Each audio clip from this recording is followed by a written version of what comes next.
কেন আমরা তো আমাদের পরিসংখ্যানে দেখতে পাচ্ছি যে সকল ব্যাংকের গ্রাহক মানে ডিপোজিটের পরিমাণ বাড়ছে, অর্থাৎ আমানতের পরিমাণ বাড়ছে।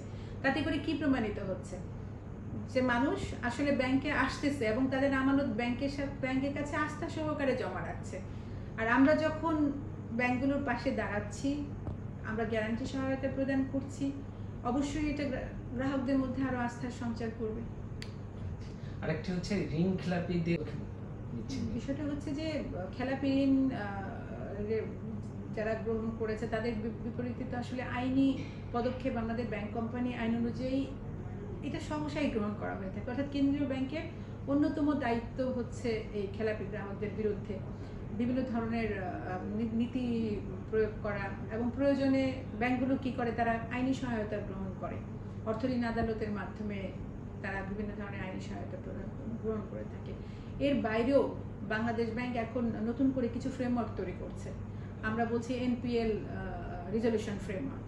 তো এই ধরনের ফ্রেমওয়ার্ক তৈরি করে আমরা ব্যাংকগুলোকে আরো বেশি শৃঙ্খলার মধ্যে আনবার চেষ্টা করব।